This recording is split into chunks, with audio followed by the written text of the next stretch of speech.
mene enin komobi hwese obi anya nkwanhia na wonsomu na we apagya no na ode na fa ha na we aso na ha sei na we aso na ha sei ebi kranka nipra we pra no na enye serious saa nanso kwan ye fa so handle nipa no enam say yenni experience yenni expertise yede eso wona enya san kwanhia no yede so wo mu ede won gu ka mu nempo ka papa yede won gu munti no ebinum kra hwere won kwa wabra na nka won wu nanso so the way we man handle them, the way we handle them, na ama won ahwere won kwa e very sad. Enunti me kai say stadium disaster May 9th arahosem was see ye won crying nipa bebre na hwere won kwa na omampanin John Ajekum Kufuor eye na dwen say obeti bibia for the National Ambulance Service. The National Ambulance Service no net botaye teachre ni say e wo say ye hwe say de be ya ye benya ye behu nya kwan ya ye befa so ase atoyire nchem bi eti say si a ye betimi a handle eno nti omampanin ehwe ye ma omo pa bibia for National Ambulance Service in 2004 na yo 69 ambulances didimwa ene de be sin ne na de ntia ho abehia enne anopai ni se behwa de bra Facebook na behwa de bi picture bi da ha sei picture ye da hai kaya ejina ewon finfin no eye ambulance ena de owo ne nchen no na ono owo sikanti waso siren ena na opese ode fa ho besen ko enti wo hwa omu dikiu no so ambulance na kam waka traffic mu na opese oso ofa ho eko enti car no black one no pese ofa no ko and ambulance no so pese oko because obi da car ni mu a ono so owo enti ubisa ho say why na yema no kwan ma ne nko why na yema no kwan ma ne nko in the first place ambulance no ne sa black car no a ofi say o sika e bia na o ye parliamentarian and member of parliament and say o ya ba mu nipa bi enti yema no kwan ma ne nko no e say ambulance no ene sa car no why na yema no kwan ma ne nko ubisa ho sa question yi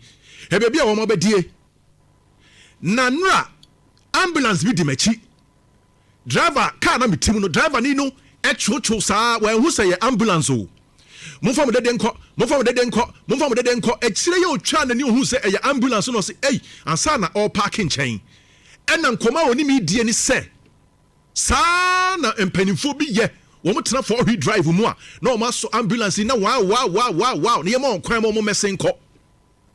ye nyina ye pentem enso ye ma wo kwan na o mesen ko enu che hu abufuo na o ye senka o maka na kwan na emom o twa na ni hwe na chi no na okohu sa asem no okohu se na ekoso enti wo he picture yi a sa na tie hwan na ye ma no kwan na onni kan ko hwan na ye ma no kwan na onni kwan ko ambulance no ana se car no won chen no a ono so se opentem oya aban nipa ana o tumi bi nti yema no kwan ma ne nko no ono ne yema no kwan ana na asam no hu de nti a ho abaka ne se enye yefiri ho na yebeduru ha o yefiri ba bi ne yebeduru ha sei tie in 2017 Nana Danko Akufo-Addo the directive ebaye the krata babonten executive instrument say one more aban mu nipa a misuse sirens one more pentem ti no maso siren asisu na wow no more pentem wakono obi ambro mbraso eno ntu ode san hye baye say emo bia nya na dwen se obe yusu sa de no agye se wo tumi krata ya bibinti wako apostle ho na yesi ye ma escort siren no obeso siren na it should be justifiable and it sheniye also siren no na wow na ode ediachire and it sheniye 2017 directive ne buy no in 2021 na do sanso so edisa directive no esanso by biem say or they ban the misuse of sirens by government officials and to our Facebook the NTR the directive they buy. No, see ministers, deputy ministers, regional ministers, MMDC, CEOs of government agencies and officials at the presidency were not permitted to use sirens unless specifically authorized by law. Enti what the ordinary ba this emra and amount who kind to or state provision under regulation 74 of the Road Traffic Regulation 2012 LI 2180. Nina sirens are generally restricted to Sankofui. Just a post for police, fire service, ambulance, recognized government security agencies, and I say bullion van are authorized. Car be outside the Mabobo Bosubiano, who need to miss also siren. And here besides a 2017 directive nearby, Eban is saying, and a 2021, another sound directive nearby, or the buy because or who send appointees no omuniso MPs omuniso. Omuniso. Na de abetwam kra so ene se ye bisa se MPs a womo e wo se womo de mra ya adwuma government appointees a ye expect se womo de mra ba ya adwuma so womo fa mra ne nya adwuma. Who do you expect so de mra ba ya adwuma? Enti so be the ambulance mu na se owu na wo so de wow na driver fo ebu afunti womo so ma wo kwan na ambulance no so de nipa na wo pra no e call hospital obi a owu call hospital a why ni ensevu no enti kire say directive no call no na do time on 2 occasions they didn't heed to the directive woman fani die ama man panino woman fani die ama man panino as at that time and also the second one call still woman fani die ama man panino the entia make us woman fani die ama man panini say His Excellency John Dramani Mahama asan so edi another directive aba sasa ne mana ekoso no entwa ye so ubisa ho say enti mpanimfu a ye expect say enka omedi mra so no omo fa mra nya adwuma woman build this social class no ache ama ye hu say womo de womo wo soro na yese wo ye ni ye ya enka wonim tiye ubedru ba bi no na ekwan no pothole nti na traffic ache traffic ten ba bi a ehia say be patch kwan ne kakra bi o ye be patch kwan ne kakra bi na nka kwan no adamu no pothole nti na ache traffic ten wo MP wo DC wo minister wo tumi ya wo se wo hwe na sa de ne koso no wo anye ama pothole ni da ho ma traffic ache teacher ni edi eye traffic nim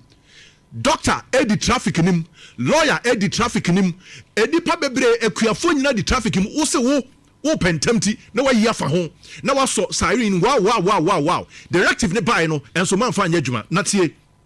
ora abanso man the backbone ono na latest information no odi tuja kire se no krese Ghana empanifo no wo mo fa boga anya so an enti edenti na man basa se president edi directive aba na ebinum se wo mu ni so tie bagben police resources, particularly police escort services and the installation and use of sirens on vehicles. The communication requests that the directive be brought to the attention of honorable members of parliament and the parliamentary service. Honorable members, according to the communication, Cabinet, in compliance with existing law, has requested, among other things, that no person shall install or use a siren on any official or private vehicle without the prior written authorization of the minister responsible for the interior.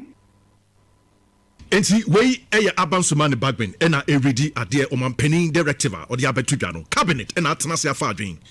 Enti first time another issues are directive no anya dwuma, second time anya dwuma, and President John Dramani Mahama so asanso issue the same thing to mpanimfo a ye expect say omo be ebedi mra ebeye dwuma obedi mra so na yen nchirima no yen so ye di so enra ya it happened just yesterday enra ya. It is a wood chica, Nasa, so Tissa, no I confused. Wouldn't him say ambulance, say him for empty, say 4-wheel drive, no, or chamua. or the siren ni twa musa now once a car aka ni bi na omo so de akire taxi for de akire trotro for de akire na akoye chaos na unhu de all call the oba. The indiscipline ekoso e was some members of parliament mu, some government appointees mu no, it must stop. No one is above the law. No one is above the law. Say yenyina ya create system wa enya adwuma. If the system is not working, yenyina yen feel the brunt of what we all created. Enti pothole na da ho a wan pache, wan hweme am pache. Anase bibia ekwan no enya no wan hweme anya ne yie no, enu nti na traffic ache tententen no, enu nti dimu bi. Car no asay se kwan mu ho a, yankoto police fo yankoto no, wo se wo de opese wo fa ho na hwan na nim. Nurse for dim, a doctor for dim, teacher for dim. Wo de also uni so. Directive no so aba also onfa nya adwuma. Now His Excellency John Dramani Mahama, mane encha mane nwie wo pen so, you shouldn't issue sa directive EBM, but you must ensure say wo de mra no be adwuma, because nobody is above the law in this country. Sadie ekum nipa bebre because of the ambulance ni ma say cars ni ma ne kwan, but ebufu nti obi a ye cho na nipa no so hia say ye de ne kɔ. But jo wani mu na car no wa che no fi say eye 4-wheel drive bia or no obi timi ka say obi kura koto aduane ma ne girlfriend na waso Siren esi so na wow yem famra ni nyadwuma. Your Excellency, ensure that this time round it works, because Nana Pencil or issued on 2 occasions it didn't work. Woman funny dear mom penny no, it didn't work. One cause why you use Siren no. But this time round, Your Excellency, President John Dramani Mahama, reset agenda no maninya juma. May you say adino aye juma. Never again should we see say 4-wheel drive be and a government appointee be as so wow until say Sani panel has been mandated. Yamanu to me, according to the traffic road regulations, you know, so also Siren, no, and yes, sir, please, President, crack the whip this time round, because nobody is above the law. Medasipi, right, Nhyira 104.5.